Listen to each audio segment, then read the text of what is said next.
17장 예수 그리스도를 찬미할지어다. 기도를 마친 신부는 등불을 탁자에 올려놓았다.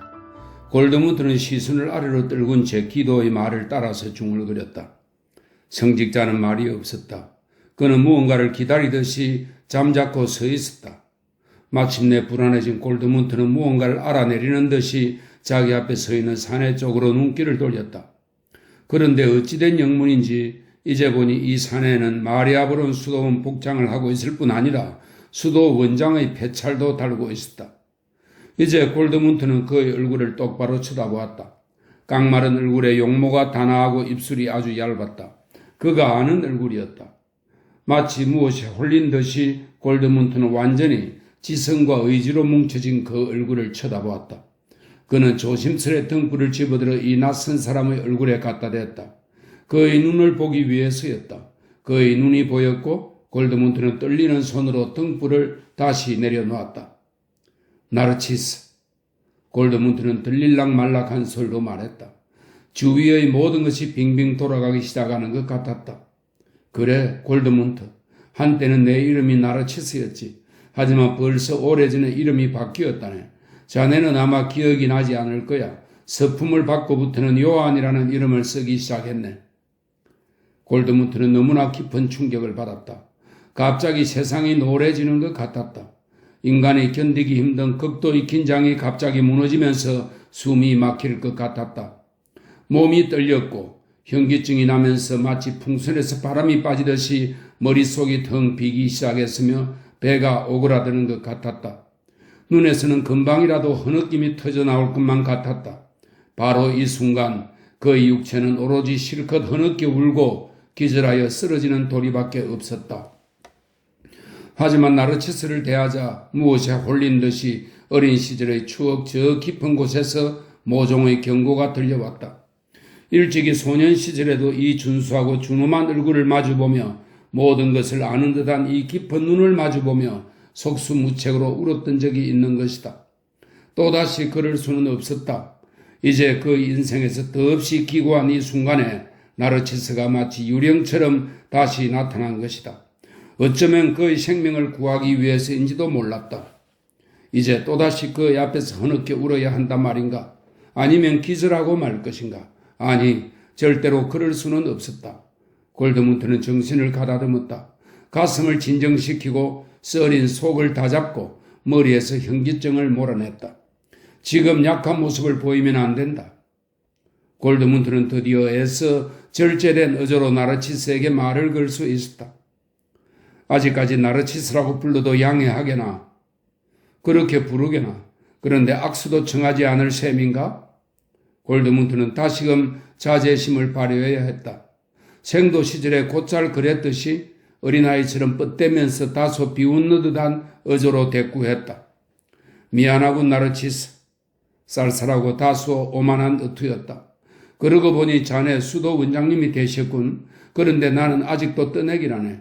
게다가 우리의 면담은 그렇게 바라던 바이지만 해석하게도 오래 끌 수는 없을 것 같군. 나르치스, 난 교수형 은도를 받았거든. 1시간 후나 어쩌면 그 전에 교수형을 당할 거야. 어떤 상황인지 명확하게 알려주려는 것일 뿐 다른 뜻은 없네. 나르치스는 인상을 찌푸르지 않았다. 친구의 태도가 약간 어린애 같기도 하고 허풍선이 같기도 해서 아주 웃으면서도 가슴이 찡했다. 하지만 자기 가슴에 털썩 안겨 울음을 터뜨리지 못하는 자존심이 그런 우스운 태도의 이면에서 느껴졌다.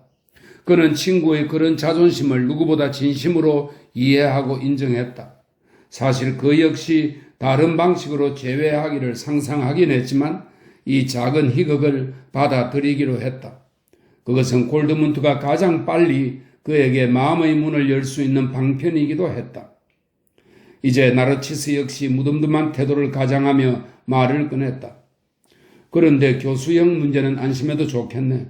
자네는 사면을 받았어. 나는 그 소식을 전달하고 자네를 데리러 왔네. 이 도시는 자네가 있을 곳이 못 돼.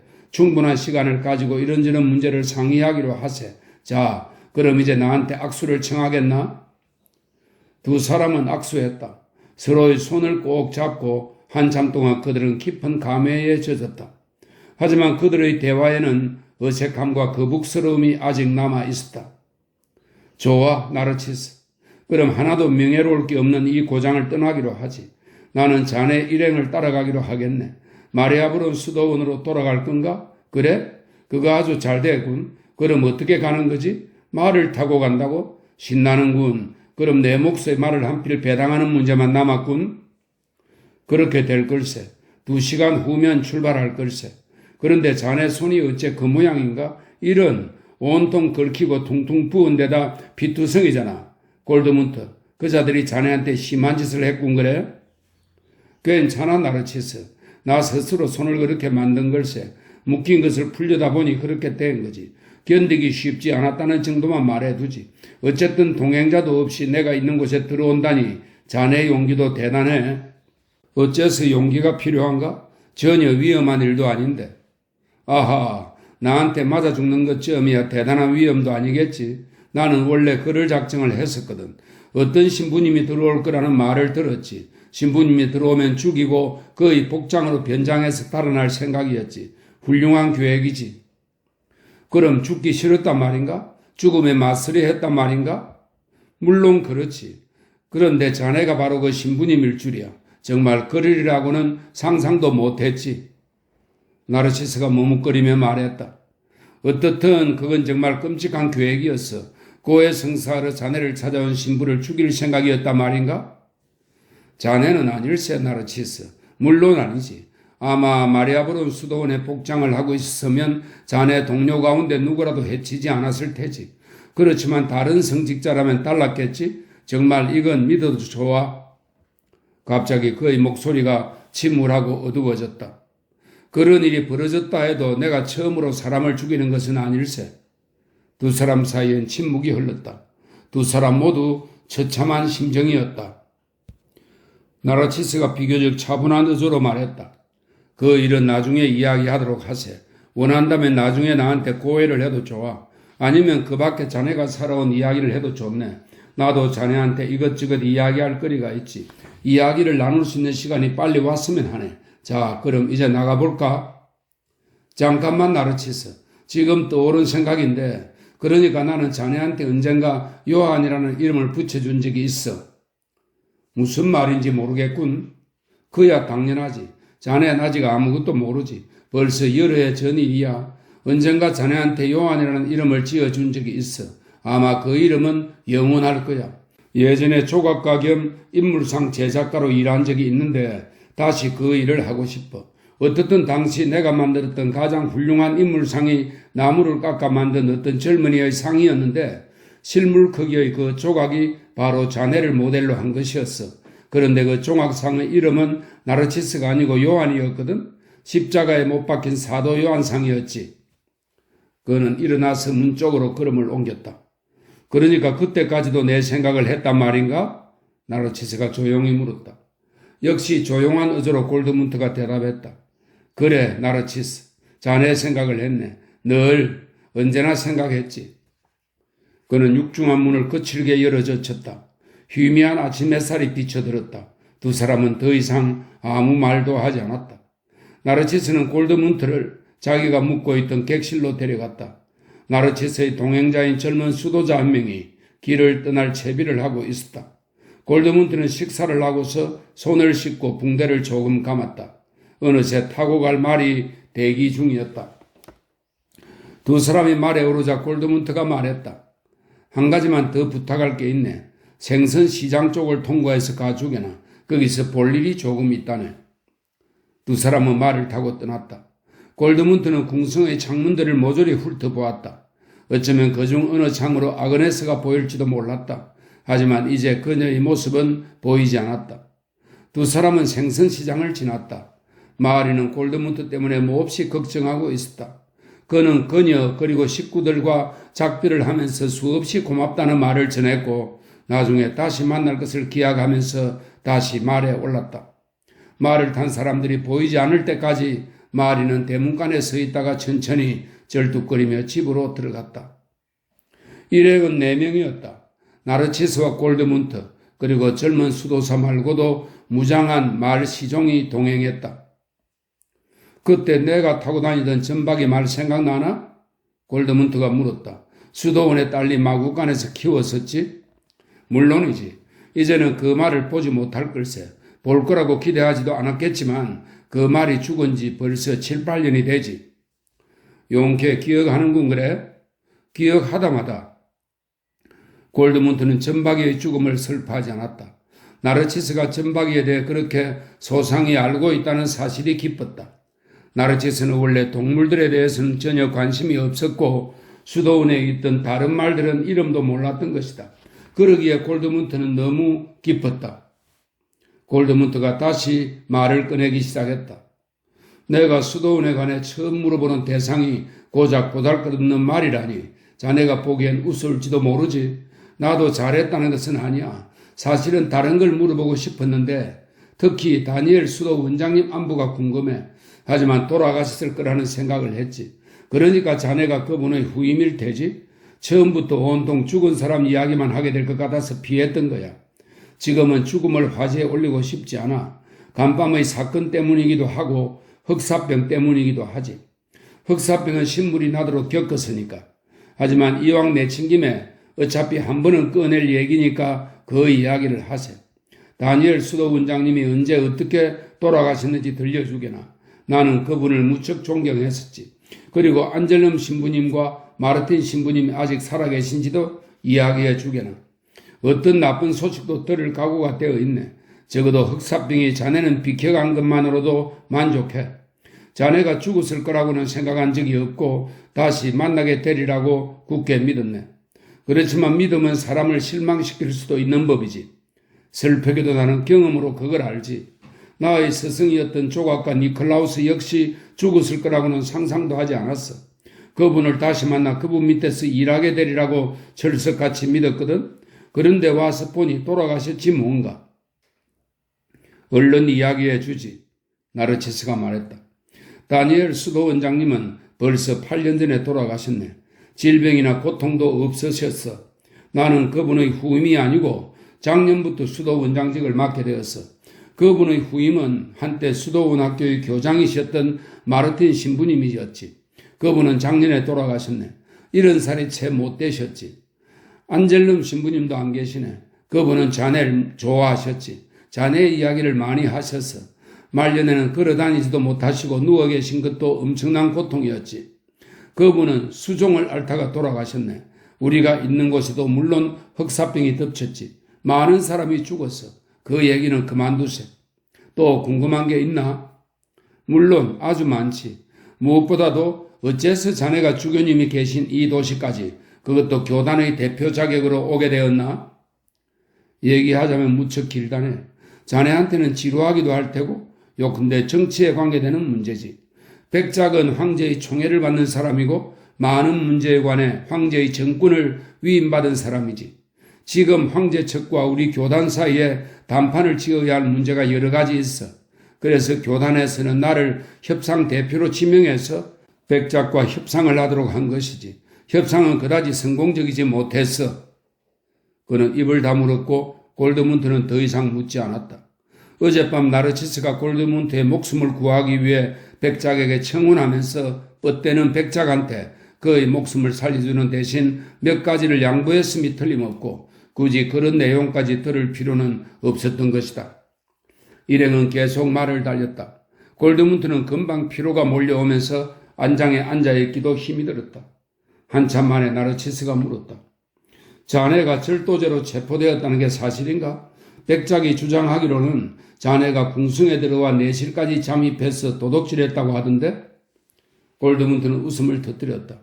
그러니까 내가 정말 도둑이라도 된 기분인걸? 사실은 백작의 애인과 미래를 했지. 백작은 틀림없이 그런 사실도 알았을 거야. 그런데도 나를 풀어주다니 정말 신기한 일이야. 그 양반 얘기는 그만두세. 일행은 오늘 하루 예상한 그리만큼 가지 못했다.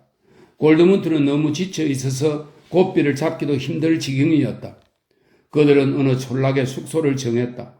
골드문트는 침대에 눕혀졌고 미열이 있어서 다음날 낮까지도 그대로 드러누워 있어야만 했다. 그러고는 다시 말을 탈 수 있었다. 그리고 금세 손이 났자 말을 타고 가는 여행을 기분 좋게 즐기기 시작했다. 말을 타본 것이 얼마만인가. 그는 생기가 살아나서 젊음의 활력을 되찾았다. 그는 한참 동안 말 시종과 앞서거니 뒤서거니 달리기도 했고 입이 건지러울 때면 참고 참았던 온갖 질문들을 나르치스한테 퍼부어댔다. 나르치스는 느긋하고도 흔쾌히 그의 질문을 받아주었다. 나르치스는 다시 골드문트한테 빠져드는 것이었다. 그는 골드문트의 순박하고 거침없는 질문들을 좋아했다. 골드문트의 질문에는 친구의 지성과 지혜에 대한 무한한 신뢰가 담겨 있었던 것이다. 나르치스, 한 가지 궁금한 게 있네. 자네들도 유대인을 화형에 처한 적이 있나? 유대인을 불태운다고? 어떻게 그럴 수가 있나? 우리 수도원에는 유대인이 한 명도 없지 않은가? 그렇지. 하지만 혹시라도 유대인을 화형에 처할 처지에 있었다면 그런 일이 가능하다고 생각하나? 아닐세. 내가 왜 그런 짓을 해야 하나? 자네는 나를 광신도라 생각하는 건가? 내 말을 잘 들어보게 나르치스. 내 말 뜻은 자네가 혹시 어떤 상황에서 유대인을 죽이라고 명령하거나 동의하는 입장에 설 수도 있냐고 생각한다는 말일세. 사실 수많은 영주와 시장들, 주교와 여타 관원들이 그런 명령을 내렸으니까. 나 같으면 그런 명령은 내리지 않을 걸세. 그렇지만 내가 그런 끔찍한 일을 옆에서 지켜보거나 참고 견디는 경우는 생각할 수 있겠지. 그럼 자네는 그런 일을 참고 견딜 수도 있단 말인가? 물론이지. 그런 일을 막을 권한이 내게 없다면 어쩔 수 없지 않은가? 자네 유대인 화형을 목격한 적이 있군 그래? 그렇다네. 그럼 자네는 그런 일을 막았었나? 아니라고? 그것 보게. 골드문트는 레베카의 이야기를 상세히 들려주었다. 이야기하는 동안 그는 열이 오르고 흥분되었다. 그 이야기 끝에 골드문트는 격한 어조로 이렇게 말했다. 우리가 사는 세상이 대체 왜 이 모양인가? 이게 지옥이 아니고 뭔가? 화가 나서 혐오스러운 세상이 아닌가? 물론 그렇지. 이 세상은 그럴 수밖에 없어. 그럴 수밖에 없다니. 골드문트는 화가 나서 소리쳤다. 예전에는 이 세상이 신성하다고 귀가 따갑도록 주장하지 않았나? 이 세상 만물이 거대한 조화를 이루고 있고 그 중심에 조물주의 영광이 자리 잡고 있다고. 존재하는 것은 모두 선하다고 늘 그런 식이었지. 아리스토텔레스 또는 성 아퀴나스의 책 속에 그렇게 쓰여 있다고 했었지. 나는 자네가 이 모순을 어떻게 해명하는지 듣고 싶네.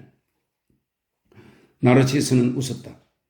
자네의 기억력은 놀라워. 그렇지만 약간 혼동을 했군. 나는 늘 조물주를 완벽한 존재로 경배하긴 했지만 피조물이 완벽하다고 한 적은 없네. 이 세상에 존재하는 악을 한 번도 부인한 적은 없어. 진정한 사상가라면 이 세상의 삶이 조화롭고 정의롭다거나 인간이 선하다고 주장하지 않는다네. 오히려 인간의 마음속에서 꾸며내고 지어내는 것이 악하다는 것은 성경 말씀에서도 강조하고 있어. 우리는 그 말씀이 옳다는 것을 날마다 경험하고 있지. 아주 좋아. 자네 같은 학자들이 어떤 생각을 갖고 있는지 이제야 알겠어. 그러니까 인간은 사악하고 이 세상의 삶은 온통 비천함으로 가득 차 있다는 사실을 자네들이 인정한단 말이지. 그런데 자네들의 생각이나 교훈서의 이면에는 어딘지 모르게 정의라든가 완전무결함 같은 것이 감추어져 있어. 그러니까 정의와 완전무결함은 존재하는 것이고 또 증명할 수도 있는 것이지만 결코 활용될 수는 없는 그 무엇이라 말일세. 이 보게. 자네는 우리 같은 신학자들한테 불만이 잔뜩 쌓여 있군 그래? 하지만 자네는 여전히 사상가는 아니야. 모든 것을 뒤죽박죽으로 혼돈하고 있어. 자네는 좀 더 배워야겠어. 그런데 대체 어째서 우리가 정의의 이념을 활용할 수 없다고 말하는 건가? 매일, 매시간 우리는 그렇게 하고 있지 않은가? 이를테면 나는 수도원장으로서 한 수도원을 이끌어 가야 하고 이 수도원 역시 저 바깥 세상과 똑같이 완벽하지도 죄가 없지도 않다네. 그런데도 우리는 끊임없이 원죄에 맞서 싸우고 정의의 이념을 세우면서 우리의 불완전한 삶을 그런 이념에 따라 가늠하고 악을 바로잡으면서 늘 하나님과 관계 맺고 살아가려고 애쓴다네. 그야 그렇지. 자네의 흠을 잡으려는 것은 아니야. 자네가 훌륭한 수도원장이 아니라는 뜻도 아닐세.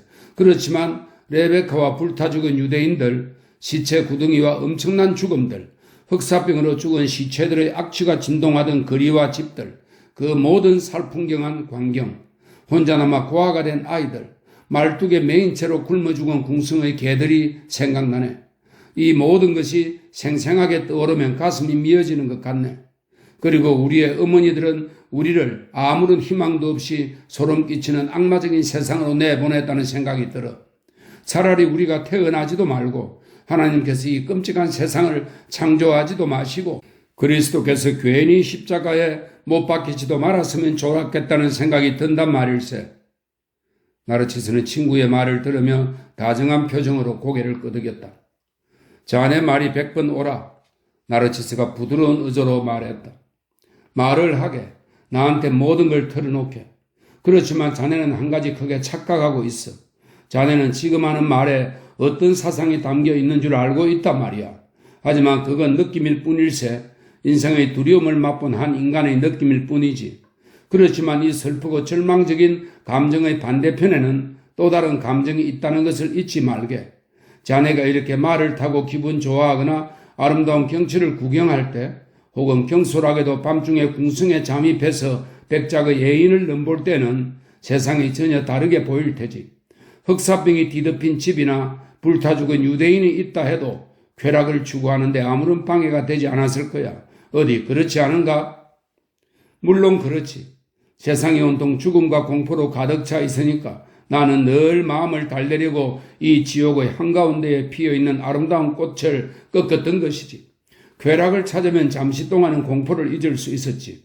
그런다고 해서 공포가 줄어드는 것은 아니지만 그 말 한번 잘했네. 그러니까 자네가 보기엔 세상이 온통 죽음과 공포로 가득 차 있고 그래서 쾌락을 도피처로 삼는다 말이로군. 하지만 그런 쾌락은 오래가지 못하는 법일세. 그런 쾌락은 다시 자네를 황폐한 곳으로 몰아낼 걸세. 그야 그렇지. 사람들은 대개 그렇게 살아가지. 다만 자네처럼 예민한 사람들은 그토록 강렬하게 고통을 느끼는 법이지. 이런 느낌을 자각할 필요성을 느끼는 사람은 아주 드물어. 그렇지만 이렇게 쾌락과 공포 사이를 절망적으로 방황하거나 생의 쾌락과 죽고 싶은 심정 사이에서 동요하는 것 말고 또 다른 길을 모색해 본 적은 없나? 어디 한번 말해보게나. 물론 있지. 예술을 통해 모색해 보았지. 자네한테도 말했다시피 나는 무엇보다 예술가로도 통한다네. 속세에서 줄고 떠돌아다니기만 한 지 3년쯤 지난 어느 날 어느 수도원 예배당에서 나무로 깎아 만든 성모 마리아 상을 보게 되었지. 너무나 아름다운 그 모습에 단번에 사로잡혀 그 조각상을 만든 장인을 수소문하여 찾아갔었지. 만나고 보니 이름 있는 예술가였네. 나는 그분의 제자가 되어 몇 년 동안 그 밑에서 일을 했었지. 그 이야기는 나중에 좀 더 해주게나. 그런데 예술이 자네한테 뭘 가져다 주고 무슨 의미가 있었는가? 무상감을 극복하게 해주었네. 사람들이 버리는 바보짓과 죽음의 무도 가운데서도 무언가 오랫도록 남는 것이 있다는 것을 깨닫게 되었지. 그게 바로 예술작품이었어. 예술작품 역시 언젠가는 사라지겠지. 불타거나 망가지거나 파괴되겠지. 그래도 예술작품은 인간의 일생보다 훨씬 오래 남고 덧없는 순간을 넘어 성스러운 형상이 충만한 조용한 왕국을 이룬다 말일세. 그런 작업에 일조하는 것이 나에겐 다행히 위로가 되었던 것 같네. 그것은 덧없이 사라지는 것에 영원히 생명을 부여하는 것이나 다름없으니까. 그거 참 마음에 드는군, 골드문트. 앞으로도 아름다운 작품을 많이 만들기 바라네. 나는 자네의 능력을 크게 믿어. 마리아브른 수도원에 오래도록 내 손님으로 머물길 바라네. 자네를 위해 작업실을 마련해 주겠네. 우리 수도원에는 예술가를 두지 않은 지 오래됐어. 내 생각에는 자네가 예술의 경의에 대해 정의 내려야 할 게 아직 많이 남아 있을 것 같군. 예술의 본질이 그저 돌이나 나무나 색채를 사용해서 눈앞에 있지만 언젠가는 사라지고 말 것을 죽어 없어지지 않고 좀 더 오래 남도록 하는 데 있지는 않은 것 같다. 나도 성자상이나 마리아상을 포함해 많은 예술작품을 접해보았지만 그것들을 단지 어떤 개별 인간이 그대로 옮겨놓은 것이라고는 생각하지 않아. 한때 이 세상을 살다간 그런 사람들을 예술가가 단지 형체나 색채로 보존해둔 것은 아니란 말일세. 자네 말이 옳아. 골드문트가 들떠서 소리쳤다. 자네가 예술에 대해 그렇게 정통한 줄은 미처 몰랐는걸? 좋은 예술작품의 원형은 실제로 살아있는 형체는 아니지. 물론 예술작품의 단서가 될 수는 있겠지만 말이야. 예술작품의 원형은 피와 살이 아니라 정신적인 어떤 것이지. 그것은 예술가의 영혼 속에 깃들어 있는 형상이라 할 수 있지. 나르치스, 나의 영혼에도 그런 형상들이 살아 움직이고 있다네. 언젠가는 그런 형상들을 표현해서 자네한테 보여줄 걸세. 바로 그거야. 이제 자네는 자신도 모르는 사이에 철학의 영역에 들어와 있고 철학의 비밀 가운데 하나를 이야기한 셈일세. 자네 나를 놀리는군 그래? 무슨 말인가? 자네는 원형이라는 말을 했어. 그러니까 창조적 정신 말고는 그 어디에도 존재하지 않으면서 진료와 결합해 구체적인 모습을 드러내는 바로 그 원형 말일세. 하나의 예술적 형상은 구체적인 모습을 드러내기 훨씬 전부터 이미 예술가 영혼 속에 존재한다 그 말이지. 그러니까 그 형상이야말로 고대의 철학자들이 이데아라고 일컬었던 바로 그것일세. 그래, 아주 그럴듯해. 이제 자네가 그 이데아와 원형이 존재한다는 걸 믿게 되었으니 자네는 정신의 세계에 철학자와 신학자들의 세계에 발을 들여놓은 셈일세.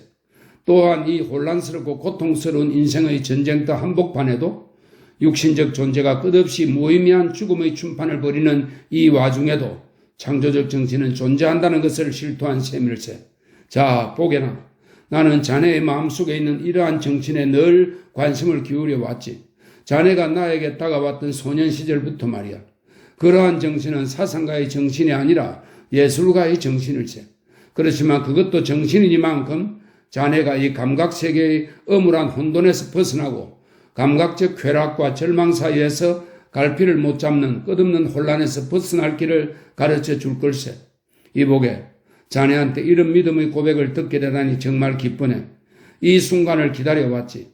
자네가 자네의 스승 나르치스를 떠나 자네 자신을 찾겠다는 용기를 보여주었을 때부터 기다려왔네. 이제 우리는 새로이 친구가 될 수 있겠네.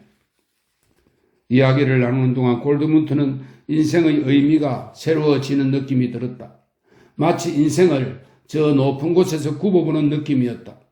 그리고 지나온 인생이 커다란 세 단계로 분명히 보이는 것 같았다. 나르치스에 의존하고 또 그에게서 벗어났던 시절, 자유를 누리고 방황하던 시절, 그리고 다시 자신의 내면으로 돌아와 성숙과 수학이 시작되는 시절. 아름다운 환상은 다시 사라졌다. 그렇지만 이제 나르치스와 적절한 관계를 회복했다. 더 이상 의존적인 관계가 아니라 서로 자유롭고 대등한 관계가 성립된 것이다. 이제는 모욕감을 느끼지 않고도 나르치스의 우월한 지성에 어울리는 짝이 될 수 있었다. 나르치스가 그의 내면에 있던 대등한 가치를, 창조성을 인정한 것이다. 이번 여행을 하는 동안 골드문트는 나르치스에게 자기 자신을 보여주고 자신이 창조한 형상으로 내면의 세계를 보여줄 수 있게 되기를 고대하면서 갈수록 가슴이 설레었다. 하지만 때로는 걱정이 되었다. 나르치스, 그가 경고의 말을 했다.